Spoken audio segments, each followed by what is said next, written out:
آپ قرارداد کی حمایت کریں گے؟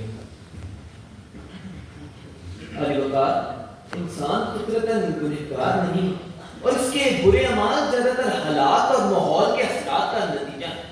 یہی وہ نقطۂ نظر ہے کہ جس پر تاریخ اور فلسفہ دونوں کا اتفاق۔ معروف مفکر جان لاک نے کہا تھا کہ انسان ٹیبولا راسا یعنی خالی تختی کی طور پر جنم لیتا ہے اور اس کی فطرت تجربات اور ماحول سے متاثر ہو کر تشکیل پاتی ہے۔ یعنی افراد فطرتاً گناہ گار نہیں ہوتے بلکہ وہ معاشرت، تعلیم اور تربیت کے اثرات کی بنیاد پر برے رویوں کے حامل ہوتے ہیں، اور یہ کہ ماحول اخلاقی یا غیر اخلاقی دونوں طرح کی رویوں کی تشکیل میں ایک اہم کردار ادا کرتا ہے۔ لہذا برے اعمال کو سماجی و معاشرتی اور ثقافتی عوامل کا نتیجہ سمجھنا چاہیے، نہ کہ انفرادی غلط کاری اور گناہ۔ اور علی وقار، کچھ ایسے ہی نقطۂ نظر جین ییک روسو نے اپنی کتاب دی سوشل کانٹریکٹ میں پیش کیا۔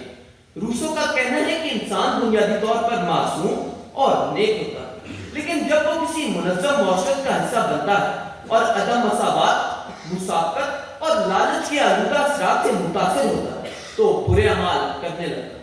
بقول شاعر علی وقار، اچھے کبھی برے ہیں حالات آدمی کے، پیچھے لگے ہوئے ہیں دن رات آدمی کے، ایک آگ حسرتوں کی سوچوں کا ایک سمندر، کیا کیا وبال یا رب ہے ساتھ آدمی کے۔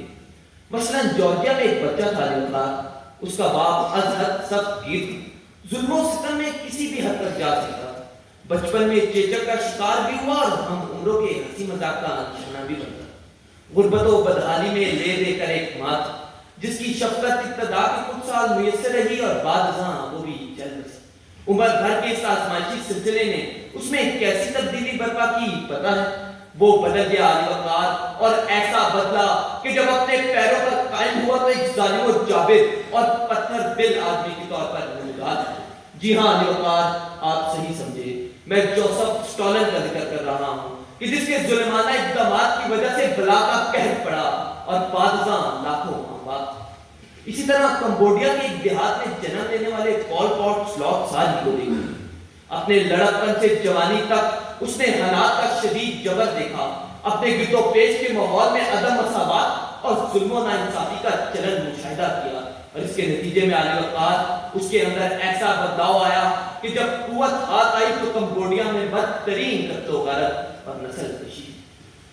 علی وقار، میں عرض کروں، سگمنڈ فرائڈ نے تحلیل نفسی کے تصور کی وضاحت کرتے ہوئے یہ بتایا کہ اکثر بچپن میں پیش آنے والے حادثات یا صدمات انسان کے رویے پر اثر انداز ہوتے ہیں، اور وہ جس عدم تحفظ، بے بسی و لاچاری اور مسلسل خوف و دہشت سے گزرتا ہے اس کی شخصیت کو مست کر دیتا ہے۔ رابرٹ مرٹن کی مشہور اسٹرین تھیوری ہو یا میزلو کی بنیادی ضروریات کے تصور جو ہیرارکی آف نیڈز کے نام سے معروف ہے، یہ ساری تحقیق انسانی رویوں میں آنے والی خرابیوں اور مجرمانہ رجحانات کے حوالے سے ایک ہی بات سامنے لاتی کہ ہمارے برے حالات کے برے اثرات جو لاشعوری طور پر ہمارے کردار اور شخصیت کا حصہ بن جاتے ہیں، اور اس کے نتیجے میں علی وقار بندہ نہیں رہتا، انسان کی شکل میں شیطان بن جاتا ہے۔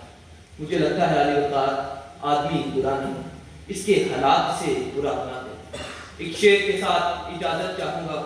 شخصیت مست بھی ہو جاتی ہے حالات کے ساتھ، شخصیت مست بھی ہو جاتی ہے حالات کے ساتھ، وقت انسان کو برباد بھی کر دیتا ہے۔ آپ کی سماعت